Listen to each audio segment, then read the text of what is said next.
casting is in their big bag of doo-doo this season. Katy Perry, Perfect Storm, diabolical. Y'all know good and damn well y'all got this black queen about to meet a booger eater.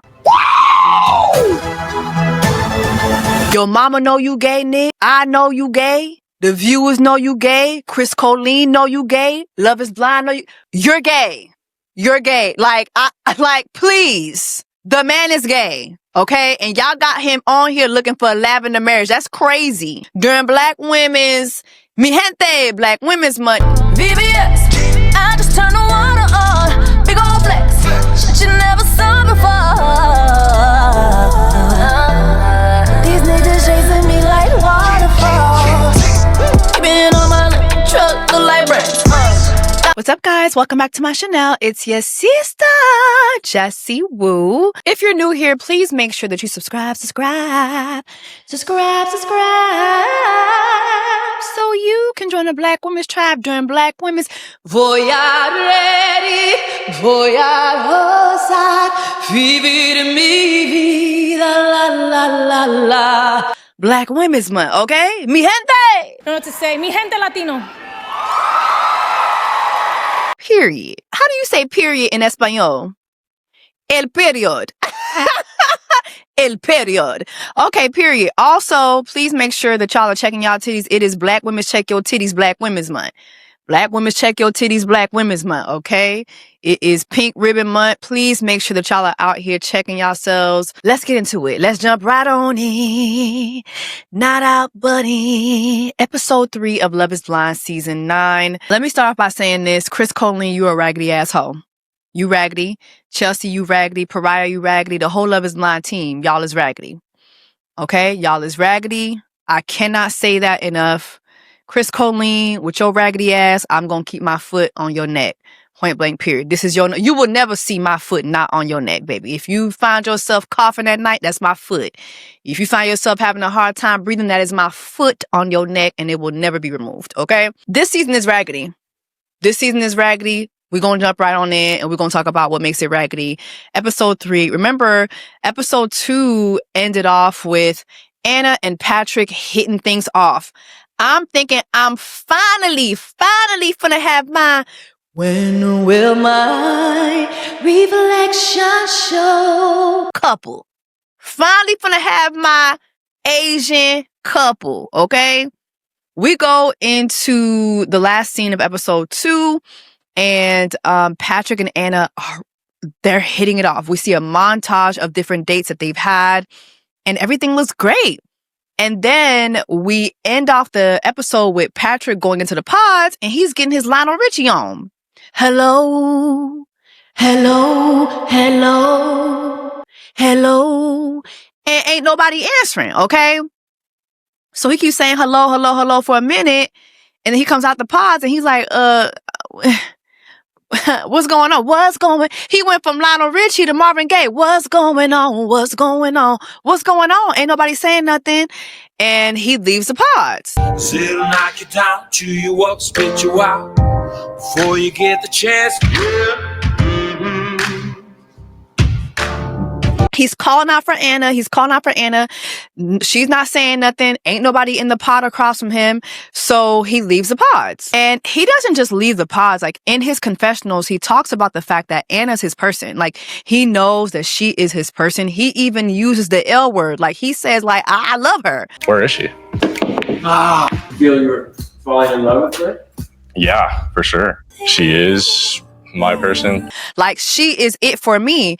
And so back in the pods, this man looked like his granny done died. He looked like his dog done died. Somebody close to him done died. Like, he looks so deflated. I need to make it clear before leaving here. And I just feel sorry for him as a viewer. So remember, she also had a connection with Blake, right? So Blake thinks that he's going to go meet up with his top connection, because Blake said Anna was his top connection.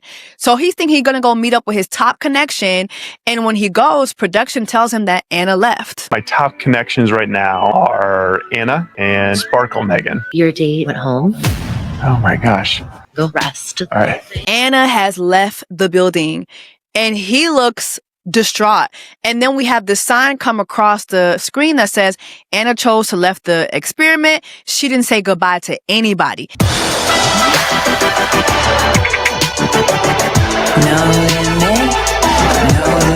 Now remember what she told Blake.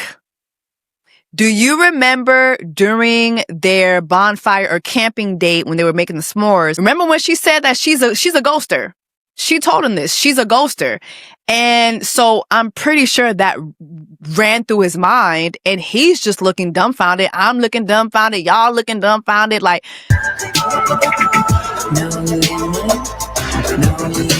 so you just leave the experiment and you don't say goodbye to these people? Like, at least say, hey, I've chosen to leave the experiment. It has nothing to do with you. Or say something. You don't just like leave people hanging like this. Like, they're here to find their wife. You know what I mean? Like, even though I feel like not everybody's there for the right intentions, but Blake gave me that he was there for the right intentions. So I think it's really messed up for her not to say anything.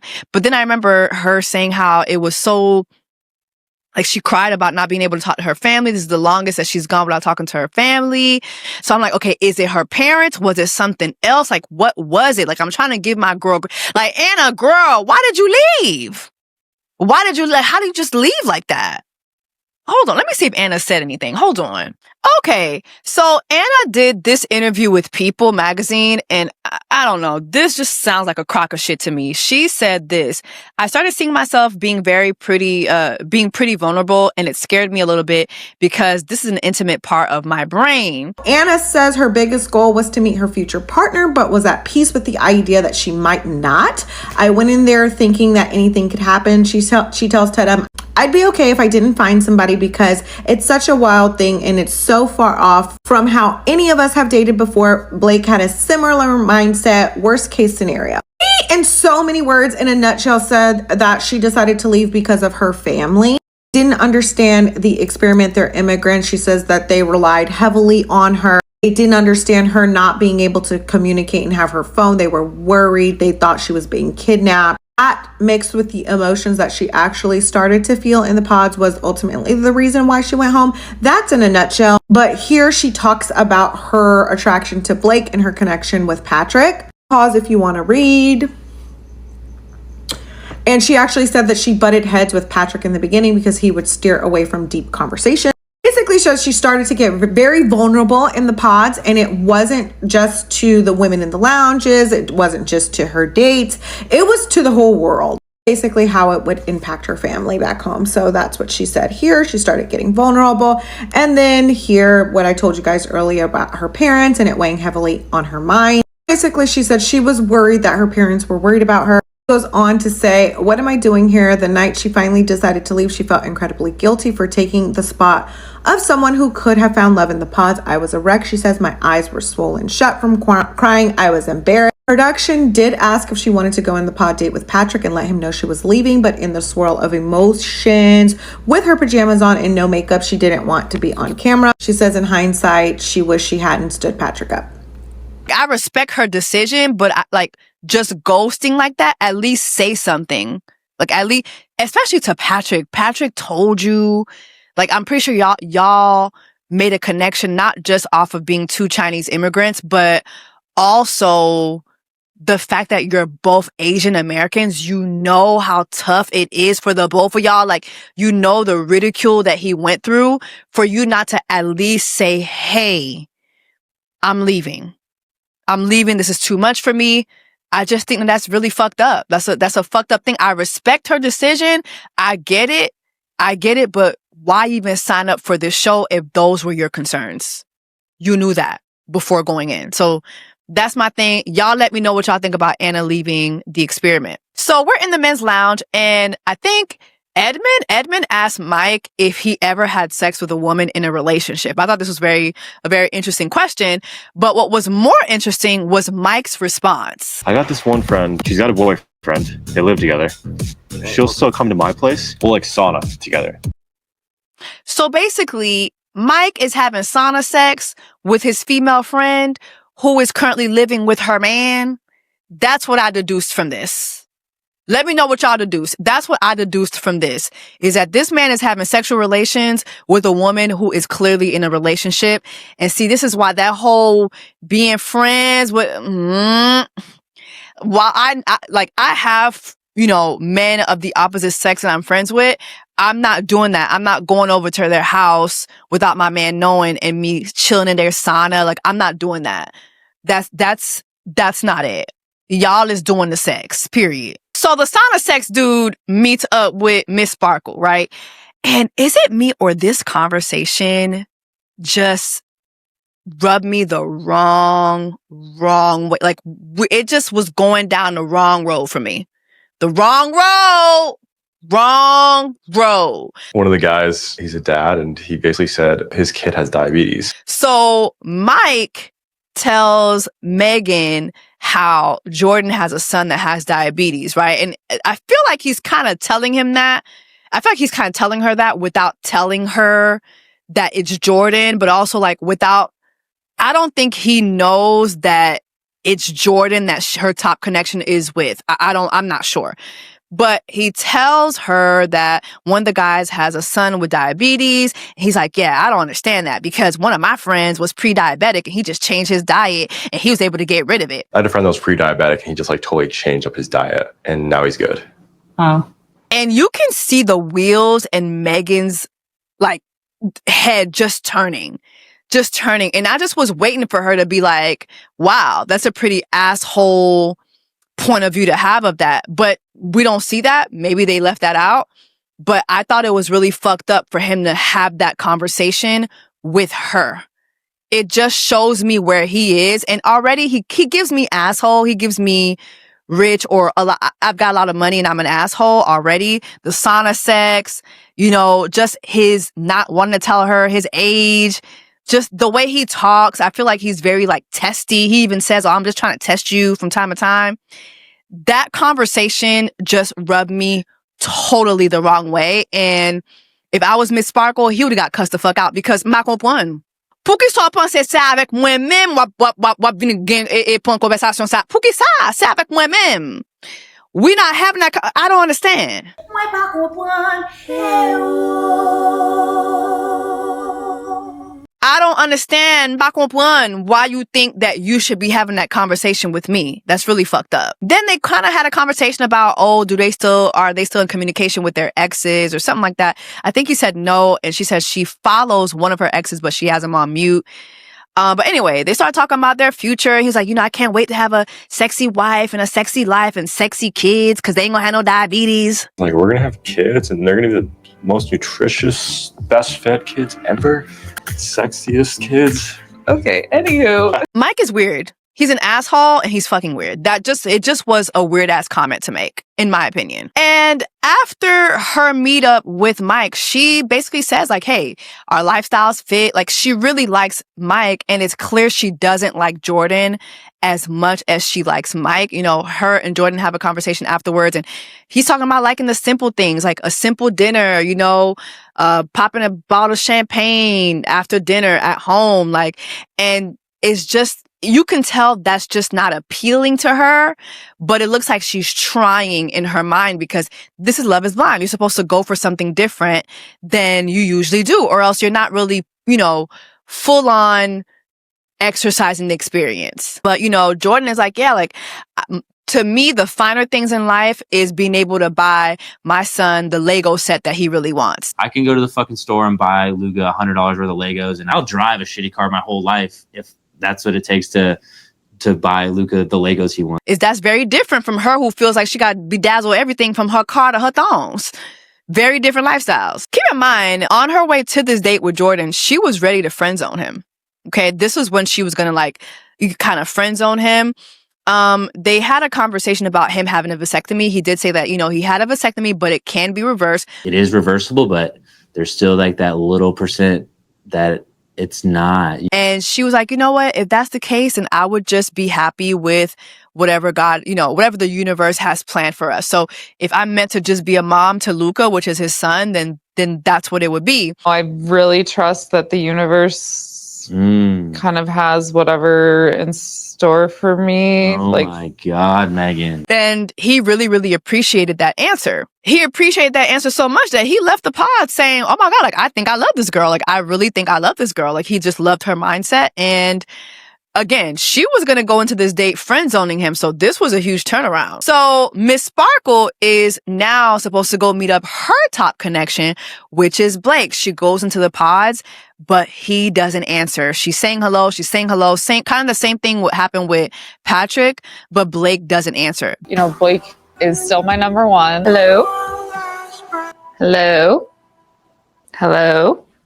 Back in the men's quarters, we see Blake saying, you know what? Like, I think I'm just going to lead this experience. Like, I think I'm just going to lead this experiment. I love this experiment. It's been incredible. But I don't know if it makes sense to continue.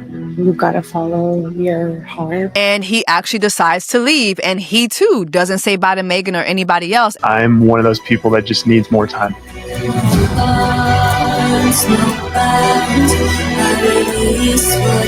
Blake basically gave us his reasoning on camera. I think the experiment was moving along too fast for him. And he basically said he's doing interviews and everything. So pause to read. He basically said the experiment was moving too fast for him and he didn't think that he would get to the point of an engagement. He said him and Anna had talked about it and both of them agreed that they didn't think that they had enough time to reach the point of an engagement. In an interview, he actually said that production had encouraged the cast along the way. If you don't think you can get there, then it might be best to just drop out. So that's what he did. He didn't see himself getting to the point of an engagement with anyone. And he said that it didn't even cross his mind to tell Megan. It didn't even cross his mind to tell Lady Glitter Sparkles that he wasn't continuing on in the experiment. That's what he says right here, what I just told you guys.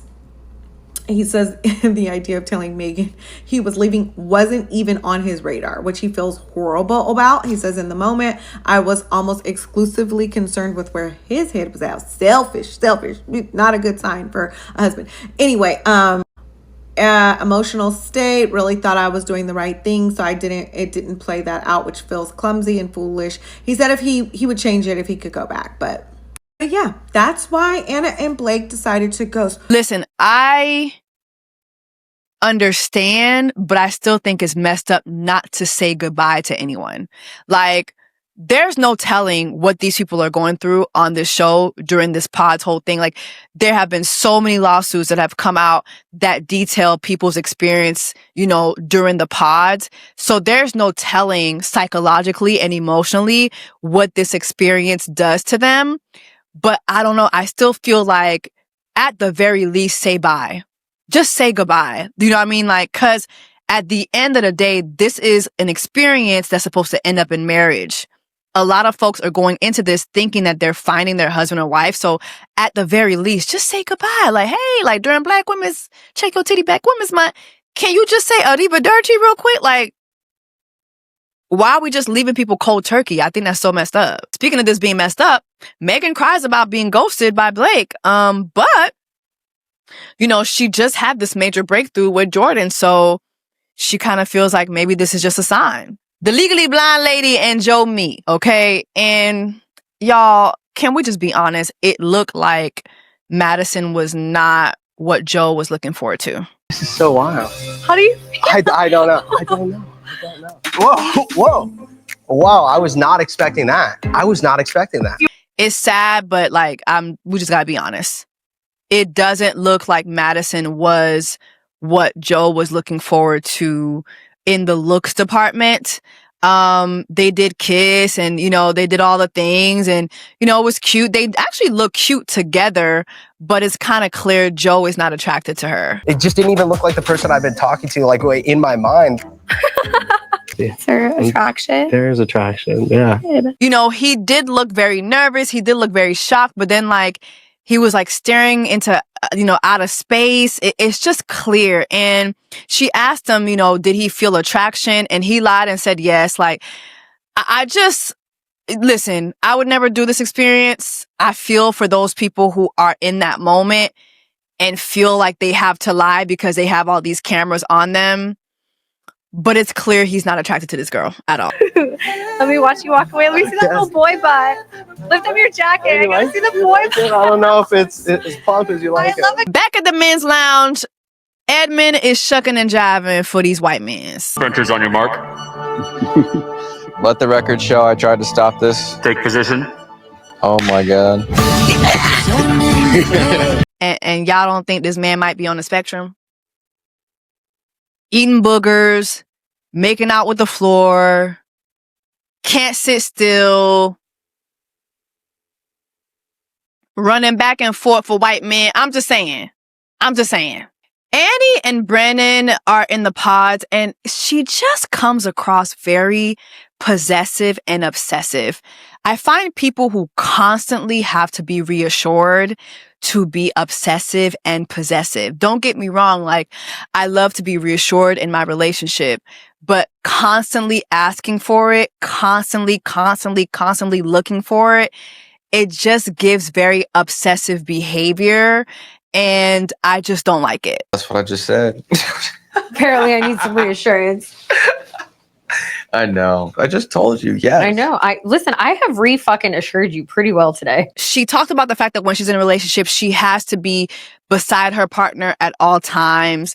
And Brandon is on the other side acting like this is cool. And it's like, it's not, sister. Go get therapy. I want to be as close to my person as I possibly can be all the time. And I don't want to have to ask for it all the time either. Like, y'all be coming on Love is Blind when y'all need to be on Love is a Therapist.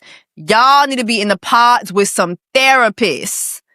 Y'all be on the wrong show over and over again. And I can't get over how much y'all make that stupid ass mistake over and over again. Thanks for the entertainment. Annie and Nick meet. And I'm sorry, Nick just gives me SNL reject. You know what? Absolutely not. No. Nick gives me, you are now watching Mad TV. Mad reject. He gives a Mad TV reject with the corny ass one-liners and the jokes. You know, he's in this date imitating cartoon girls looking for sex. Oh, talk to me. You're so sexy. Sir. And she fluffs her hair, and all the guys are like, ow, ow, ow. Like, it's like, I don't know. And then he constantly is talking about how dangerously horny he is. I don't know. Something, he's how you doing. I'm telling y'all, Nick is how you doing. How you doing? During Black Women's, mi gente, Black Women's Month, they have a gay man on here. They have a gay man on here looking for a lavender marriage. Okay?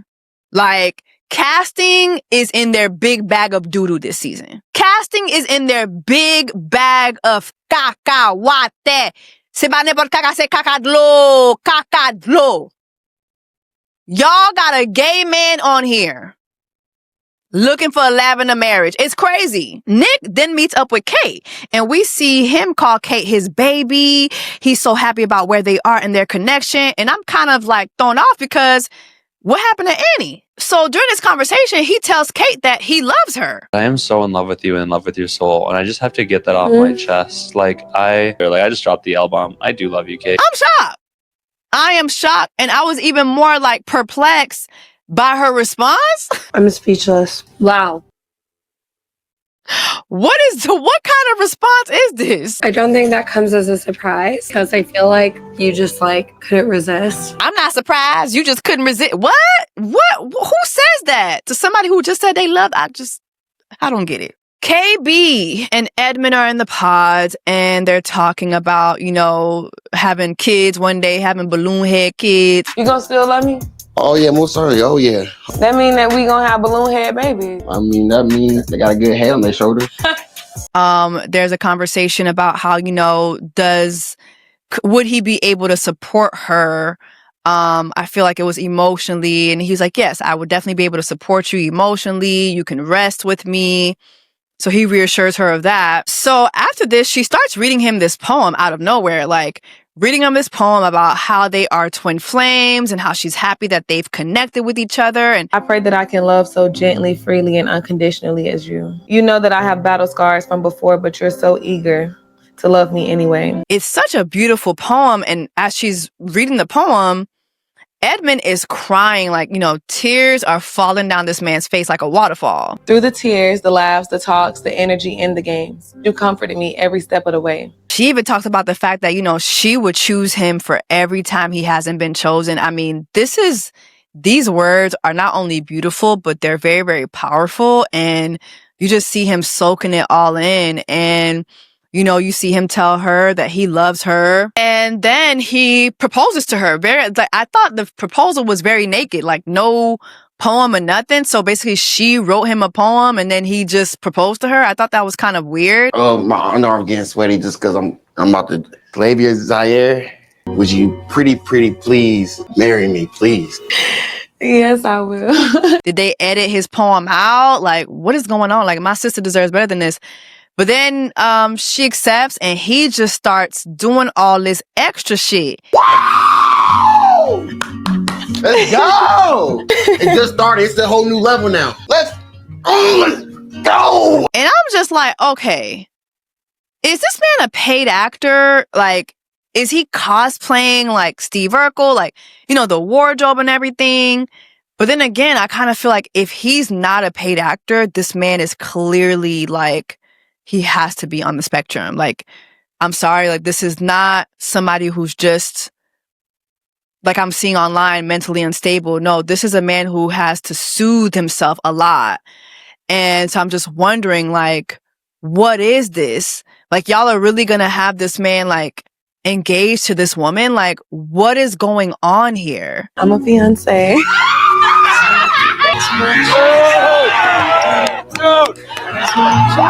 It's alarming. I'm uncomfortable watching this. Like, is he Steve Urkel or does he really have it's just, regardless of what it is, it's just my personal opinion that this man should not be on the show. And casting him was a deliberate decision to exploit his behavior or whatever disorder he might have. This is exploitation. And I feel very uncomfortable watching this shit. Seriously. So news breaks out and the guys find out that Blake left and word has gotten back to Patrick that Anna left the experience too. And the way he soothes himself, like, well, this is a sign, okay, well, it's cool, like I have KC and what I mean? Like, it's just sad. I feel hurt, but what can I do about feeling hurt? How you doing? I'm all right. Just thinking. Now I'm thinking about my connection with Casey. Mind you, KC is his number 2. Anna is his number 1. And so watching him have to pivot from that and also just considering the hurt that came with Anna leaving because, okay, so Patrick spent his entire life being ridiculed by white folks and non-Asians for being Asian. So he got ridiculed and rejected his entire life. And now as a grown man going into this experiment, he connects very deeply with a fellow Asian only for her to do the same thing. So all of his fears, like from childhood, are coming true. That shit hurts. Like watching that, I felt so bad for my brother. Like it just was sad to watch. But anyway, he talks about pivoting towards focusing on Casey. In my head, she was my number 2. So we'll see. I want to run through a couple more days. And as he's talking about Casey, Mike brings up Casey, right? And I felt like Mike was trying to warn Patrick about Casey, but he wasn't trying to hear it. I was going on dates with her, but like her, I just don't jive. Yeah, we just don't have a lot in common. Yeah, I feel like her and I jive a lot. Because she's my number 1. He was like, no, I know that she likes me.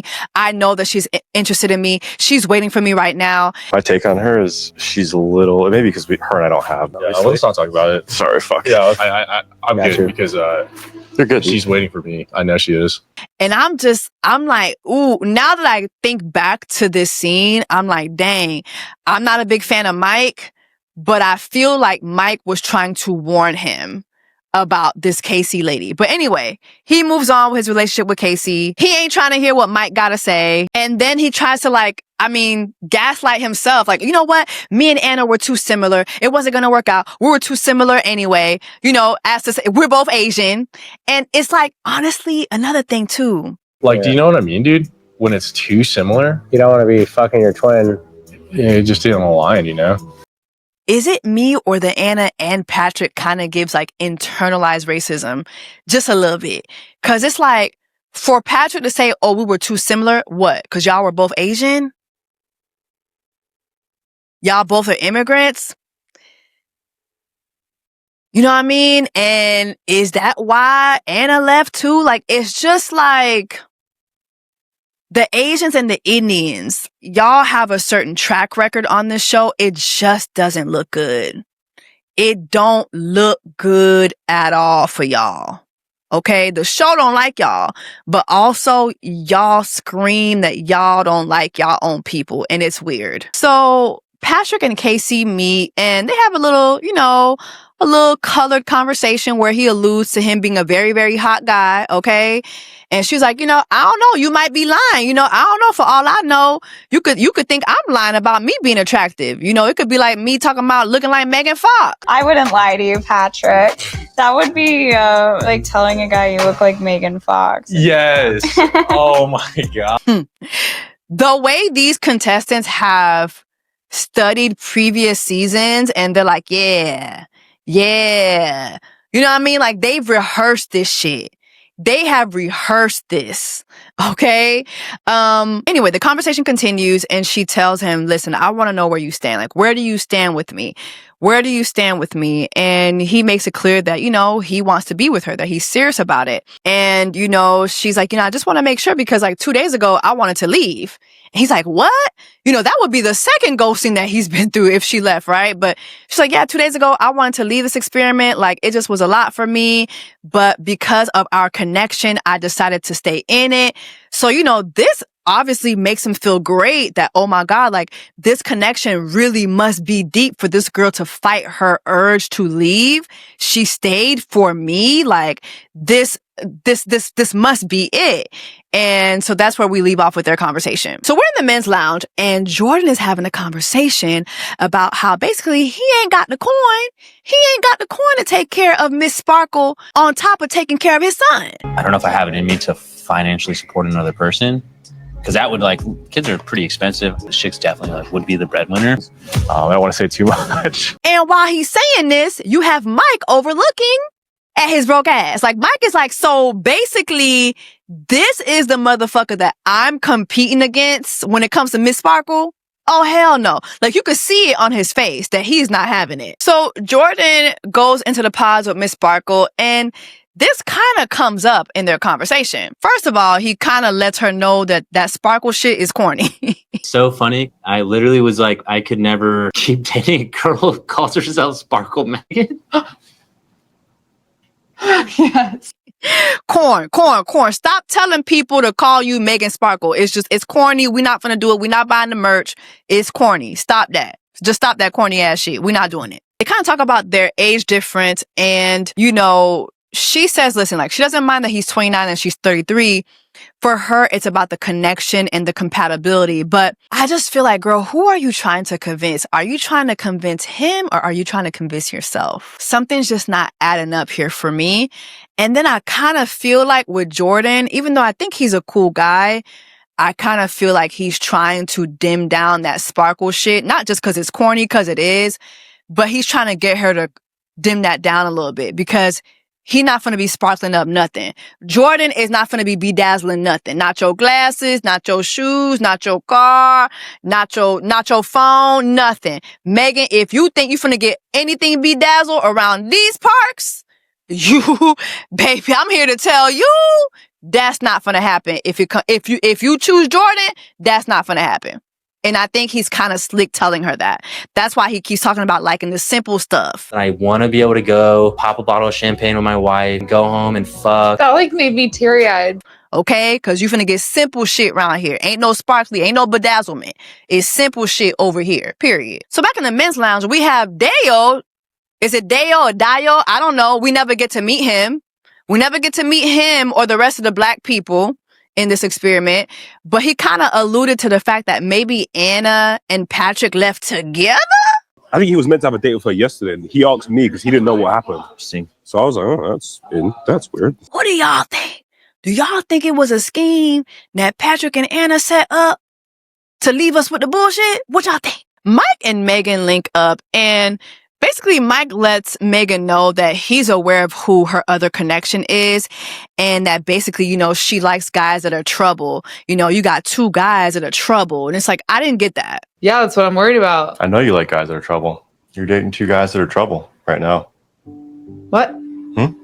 I didn't get that at all. Like, was he trying to play a mind game for her to start thinking badly about Jordan? Like, what is it? I thought that was very corny and very whack and very stupid and very weird.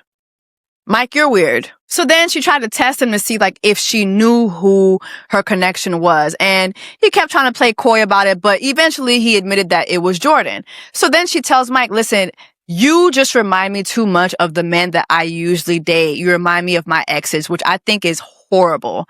I think that's a horrible thing to say to somebody. However, if that's how you truly feel, then that is your sign that that person is not for you. And she gets emotional about this, and he's like, listen, like, I'm nothing like your exes. Like, you and I, we can build an empire together. We could be a power couple. We could do this. We could do that. We could do this. We could do that.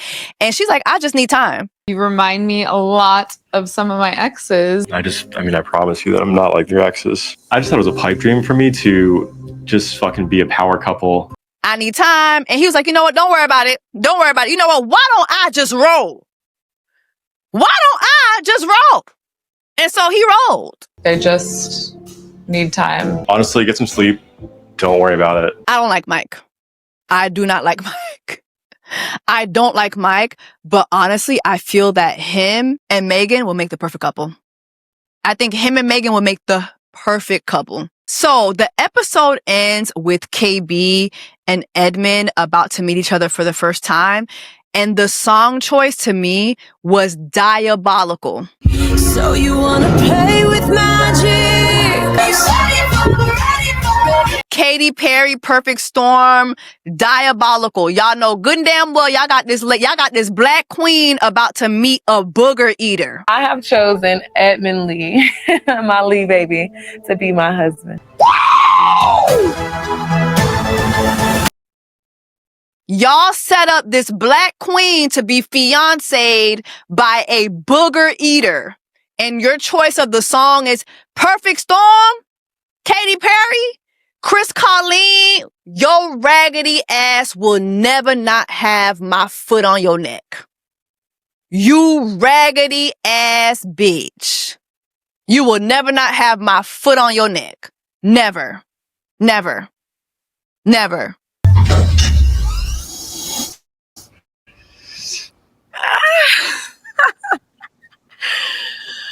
It's clear y'all think this is a game. Y'all think it's funny. And mind you, as I'm watching this, I'm just looking at my man. I'm like, babe, is he okay? Is this an act? Like, is it Steve Urkel cosplay? Dang. Okay, stop. Calabria. Oh my gosh, you are so handsome. Then I'm thinking to the fact that this man was making out with the floor. I'm like, no, there's no way. Steve Urkel never did that. There's no way. This is more than just a behavioral thing. This is a man who's possibly, yeah. Episode 4 starts off with KB and Edmund are about to meet each other. And, she is just hoping that she's blown away. Bitch, I'm here to tell you. Blown away ain't the word, ho, okay? Blown away ain't the word, bitch, okay? You finna be blown away, all right? So anyway, she gets blown away. All right. Oh my goodness. Wow. Let me just admire you real quick. I'm just playing it cool, but But you know what's crazy? It's like when they meet up, she really looks into him. Like, she looks like she's so into him. They kiss, they hug. Oh, I didn't know what to expect, but baby, shit, I ain't trying to put too much lip gloss on you. They remind me of Your lips are so. Like, she looks very happy with him. And mind you, this man looks like real life Steve Urkel. Like, real life Steve Urkel. The shirt, the pants, everything is just so much. But she was very open and very willing and very accepting. And I just gotta give it to her. I don't know if my sister was putting on an act, but she looked very sincere. Them yours, baby. Them yours. I mean, they kissed over and over and over again. He proposed. She said yes. There was a moment where he went to go get a letter for her and he ran off. Definitely I'm about to cry with a boner. Okay.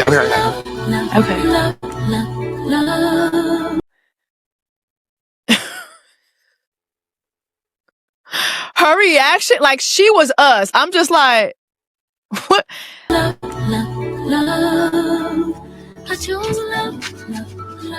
Like, it's just so much happening.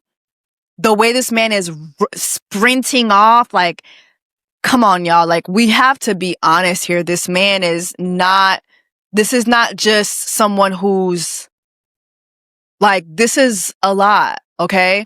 He said he was gonna cry, you know, while having a boner. I'm about to cry with a boner. It's just a lot happening. It just was a lot going on. He starts jumping and screaming. It's just a lot. It's a lot happening. You're gonna be lit. We'll be lit. I'm gonna turn them up. What you about to do?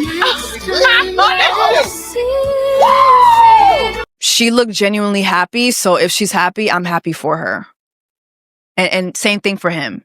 Nick and Kate meet up and they kind of talk about, they had this conversation about, you know, how she started to question God when she was going through a certain, you know, phase in her life where her mother was passing away. She felt that if God was really God, if God was real, like how could God actually watch her mother go through what her mother went through?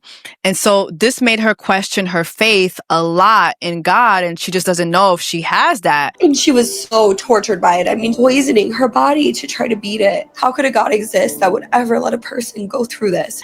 And, you know, Nick comforted her and let her know, you know, he understood, but, you know, she's still his number one. She's still his girl. You know, he let her know that he loved her the last time that they were together. So he still loves her. And she has not said it yet. She's just not there yet. And he respects that. Now, I think Nick is gay, but that's just my personal opinion. Now, after this date, he meets up with Annie, and Annie lets him know, like, she needs a lot of reassurance. She has a lot of trust issues. The last relationship that she was in, this man cheated on her with like 20 people. And how she found out was by going through his phone. So I went to go get in bed one night and his phone was laying on the bed. I opened it. Yeah. And it wasn't one girl. It wasn't two girls. Like, it was like 20. And he's like, yo, if you go through my phone, you're not going to find me cheating, but you might find text messages between me and my homeboys where I'm telling them what my dick looked like today. You're going to find some weird ass conversations with the boys. Like, dude, my dick's curly today. Like, random stuff. Now, I know some of y'all be saying, oh my God, no, we shouldn't be telling people if they gay or not. We shouldn't be outing people. The man is gay. The man is gay. What straight man is texting his homeboys, hey, I woke up this morning and my dick got a little curve. Yeah, let me show you. I woke up like this. No straight man is doing that. No straight man is doing that during Black Women's, mi gente, Black Women's Month. They not doing that. I'm here to tell you that man is gay. It's a gay man. Okay, Chelsea and them done casted a gay man on a heterosexual show. Now, is Love is Blind heterosexual? Hold on. Should we be making space for lavender marriages on Love is Blind? That's a real question. Should we be making space for lavender marriages during Love is Blind? Is this something that they ask the contestants? Maybe the contestants know something that we don't know. I'm just saying, for me, all these straight women coming in here, I don't think they're looking for bisexual men or gay men. I don't know. And told me from day one that Diamond, I am bisexual. I don't have to disclose information that I'm not ready for. But then again, I remember last time, remember season 1, Carlton. Nick gives me Carlton. I have disclosed information to people. But you don't think that's misleading for other people? Called all we about to go here and walk down the aisle. Nobody has ever had an issue with it except you. Nick gives me Carlton. And remember how that ended, okay? Look, watch my ass to the next dick, boy. No, watch your wig, because it keeps sliding. You It's been the sliding fuck do since you day think one. I am? So I don't know. Y'all let me know what y'all think about that. He then went on to ask Annie, how would she feel if they had a child that was LGBTQ? Because he feels a lot of times that this is just a fad. How would you react if at some point your child told you they were LGBTQ plus? Like, I'll support my kids, but making sure that they're like informed. Do you feel like it's a fad or something that's 100%. like, Would you look at that? Look at Chris Conley, you raggedy ass bitch. So y'all got a homophobic homo on here? This man, like, you can't make this shit up. This man is gay and he's a homophobe. And then he goes on to give Annie this story, unsolicited, mind you. He talks about how when he was younger, his mother came in his room, alone in his room, went into his room and was like, son,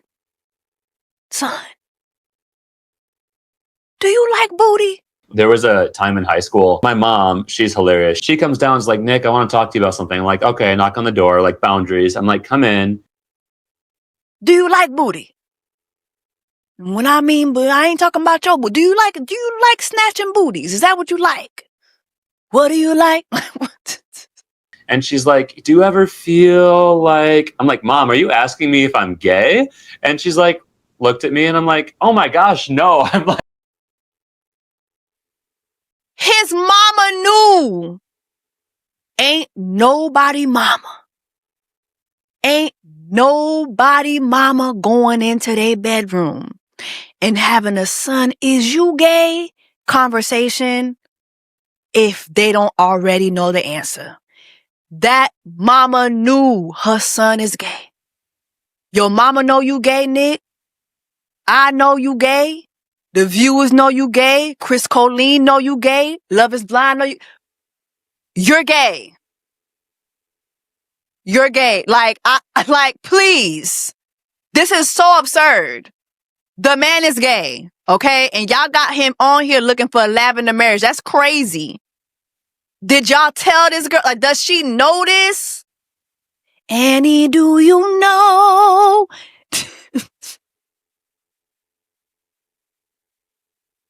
This season is insane. This season is insane. Anyway, he goes on to tell Annie that he sees himself proposing to her, although he told Kate that he loved her. Gay. That man just looking for anybody he can get to get that ring, get his little follower. Let me tell you what Nick is on here doing. Nick is gay. He's looking for that lavender link up. And then next Rainbow Month, next year, he gonna come out.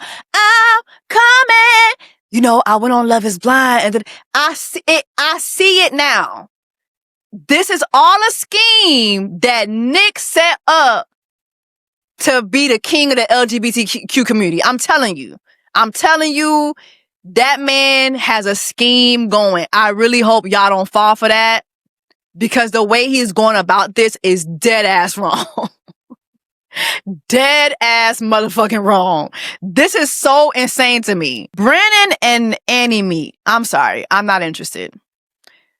I'm not interested in this. Annie is just being totally weird with him. Like, he's asking her to, you know, picture what their life would look like. And then they get into this weird, like, back and forth. It's just so weird. This coupling is weird to me.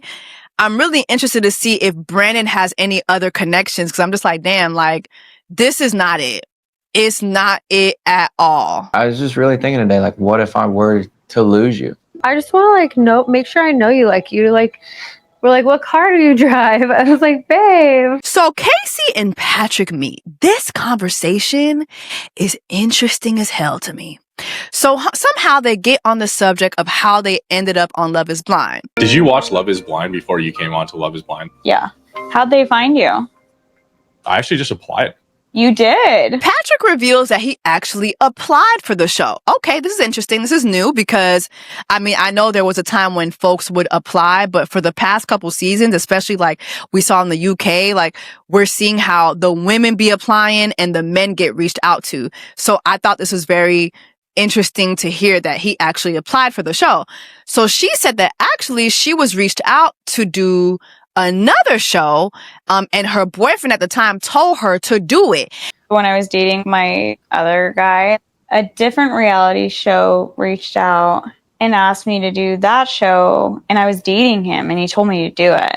And knowing that Love is Blind is part of Kinetic, and Kinetic also has a Marriage at First Sight, I'm just going to go ahead and make an educated guess and think and come to the conclusion that Kinetic wanted Casey on Married at First Sight, okay?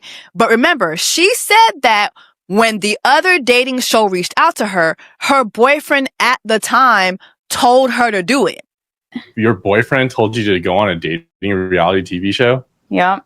What? Yeah. What a weirdo. I could have gone on it. Patrick's flabber is gasted by this because, okay, what? Your man told you to go on a date? Your man? And she's like, yeah, my man told me to do it. And, he said that he would be there when I got back, period. So it was basically a scheme that they both had. Go and do this show, go get your follower count up, go become a celebrity, and we'll flip it into deals or whatever, we'll promote whatever we got. Like that's obviously the scheme. That's fucked up. It was. He just was like, you should go do it. We'll change your life and I'll just be here when you're back. So then Patrick is like, so did he tell you to come on Love is Blind? And she's like, did he tell you the same spiel for Love is Blind or what? Yeah. Really? Mm-hmm. Interesting.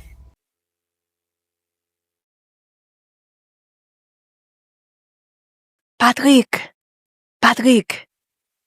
m'pa kompren pou ki so la toujou. M'pa kompren pou ki so la toujou. Leve!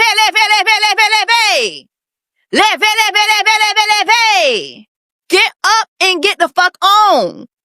It's clear this lady is here for show. She's not here for you. Like, what is going on?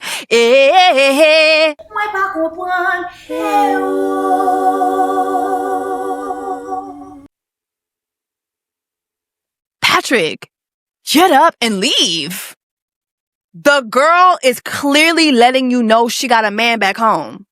Casey's got a man back home. She got a man. She got a man back home.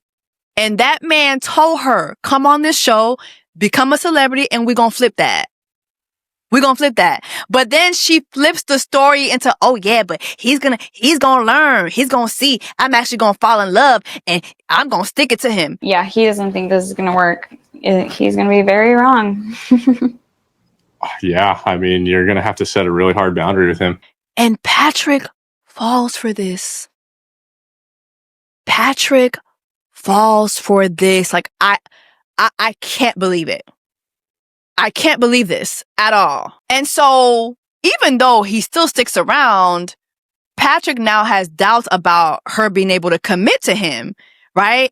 And she's like, but I need you to trust me. I need you to trust me. And it's just this weird back and forth where she just gaslights this man. Are you concerned about my commitment to you? Maybe a little bit. I don't know. You can let him know or whatever, I don't need to let him know. Maybe you should lighten up on me just a little. And then she seals a deal by turning the conversation into sex. Like, now it's, oh, I can't wait to fuck you. I can't wait to do this to you. I got waxed before I came here, and I'll kiss you from your neck all the way down. Probably put my mouth all over you. I can't wait to do that to you. And, I got my pussy waxed before I came here. My coochie ain't got no hair on it.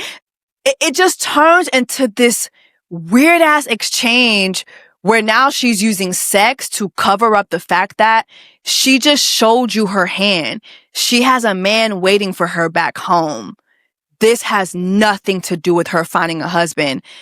And Patrick is falling for it. Like, I cannot believe it at all. I don't know how long I can do that for before I'm just going to want to sit on you. I am going to go crazy on you. Speaking of sex, Mike and Miss Sparkle meet up and he talks about tying her to the bed. Can't wait to tie Megan to the bed. Michael. What? Now, what's going on now? Now, what the hell's going on? What's going on with this show? I'm tired. Okay. But anyway, they have this conversation where she talks about that She talks about just her woes when it came to dating older men, that they were constantly working. They would never spend any real time together. And what the older guys would always do is just get her a bunch of lavish gifts. And, you know, after a while, that just was not sustainable for her. And then she went on to date like younger guys where they would be broke and not really ready for, you know, marriage. And so she looks forward to having a man that's in the middle, and she feels that Mike is in the middle. Like, I'm really looking forward to like landing right in the middle. Yeah. And I like for sure see that with you. I don't know. I just, I don't know. Y'all let me know what y'all thought about that moment. I just thought that was kind of, so what are you looking forward to with Mike specifically? Like, I don't know. Megan then meets Jordan, and she gets very emotional, and she feels that her dad is behind her connection with Jordan. You know, his son has diabetes. Her daddy had diabetes. You know, maybe she's meant to be Luca's mom. This is my opportunity to you know, step into that role for Luca. I have zero expectations for you with Luca besides the fact that you love him. Everything else is just bonus. I found that to be weird. Like, it's like some of it is sweet, but then most of it to me is weird because, like, okay, Luca ain't got no mama. Like, I don't recall him saying Luca ain't got no mama. Like, if I'm Luca's mama and I'm watching this, I'm like, what the fuck? Like, bitch, he got a mama. Like, you need to focus on your connection with Jordan. Her connection with Jordan, to me, more so is trauma bonding. It's more so trauma bonding and the whole diabetes thing versus her real connection with him. Am I wrong? Anyway, right after crying about her daddy, she asked Jordan if he had a big dick. I don't know if I want to say this, actually. Say it. You can't do that. Say it. BDE. Do you know what that means? Yeah, I do. Yeah. No. Big dick in it. Like, what's going on? This is right after she was crying about her daddy having diabetes. Like, I can't. Nick and Kate meet, right? And Nick lets Kate know that he's ready to be married immediately and that he could actually see himself marrying Annie. And she's like, what the fuck do you mean by that? I don't understand that. You just told me that you love me. You just told me that you love me. So I'm not understanding. And he's like, well, you ain't say it back. And she's like, oh, so you only love me if I say it back? Like, what is that? What's going on? And then she feels like, you know what? Like, I feel like you're a love bomber. And he's like, oh my God, you saying that invalidates the moment. And she's like, that's my point. Love is not a moment. I mean, if you said I love you to two separate people in these pods, that's not love. You could say I like you, I love spending time with you, but you don't say I love you. She ate with that.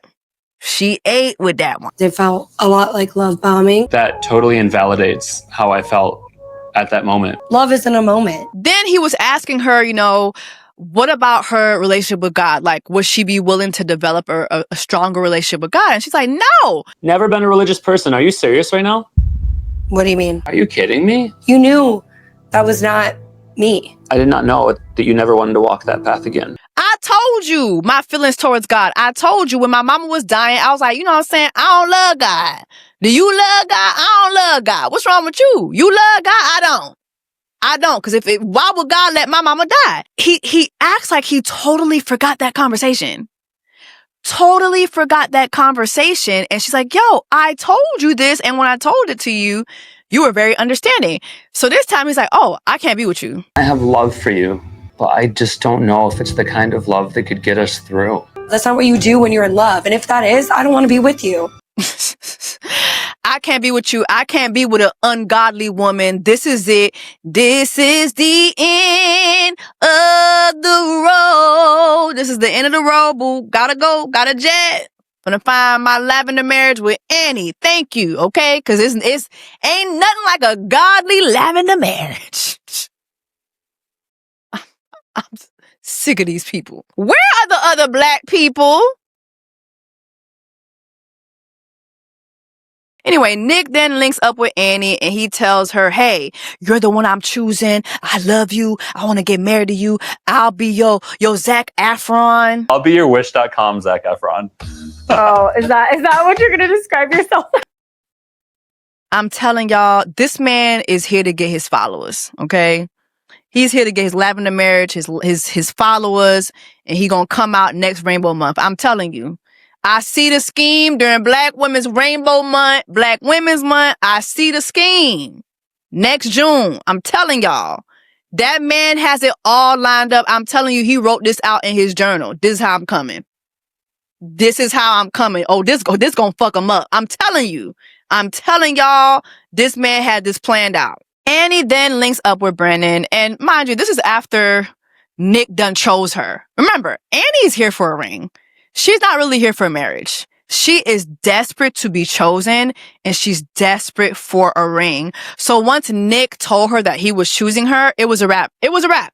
It was a wrap from Brennan. And so the next time she meets up with Brennan, she's very short, very impatient. And she always basically lets him know that she's moving on with somebody else. And he's like, listen, I know you have another connection brewing. If that person is blessed to get you, so be it. But I want to be with you. I feel like I'm the one that you should be with. Annie, if it's someone else, I need you to say it, please. I just need to hear it.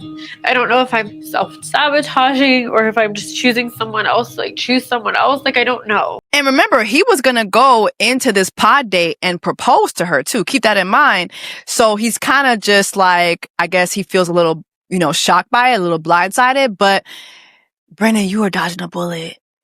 You are dodging a bullet. This girl is not she and Nick deserve each other. They deserve each other. I'm telling you, she's not really here for a marriage. She's here for a ring. He's there for a lavender marriage. Honestly, they're the perfect match. The perfect match. Casey and Patrick are in the pods and I don't know, y'all. This ain't it to me. As I'm watching this, I'm like, nah, bruh, this ain't it. The thing that makes me so nervous is just it's too good to be true type of thing. I'm just so grateful you saw me for me and got past. This ain't it, bro. He proposes to her. I mean, he stuttered a lot. He stuttered a lot to get through this proposal. And I just felt like that stuttering alone was a sign that this ain't it. I absolutely adore you. God. Okay. But he stutters through the proposal. He proposes to her. She accepts. Will you marry me? Yes, 100 times over. Yeah. And I guess the next time we see them is when they meet up as fiancés. Annie is back in the pods with Brennan, and I'm just confused. I'm confused because I thought they were breaking up, but he is in the pods fighting for his life, trying to get her to pick him over her other connection. And she's like, yo, why? Why now? You had time. We had time. Why are you doing all this now? She's crying hysterically and, he's getting emotional. And I'm just like, bruh, leave, bro. She is not it. She's not it, at all, bro. At all. Leave. Anyway, he lets her know, I know that I'm your husband. You're supposed to marry me, not Nick. And that's where the episode ends. Y'all, go ahead and drop down the comments. Let me know your thoughts. And I will see y'all in the next one. VBS, I just turn the water on. Big old flex, shit you never saw before.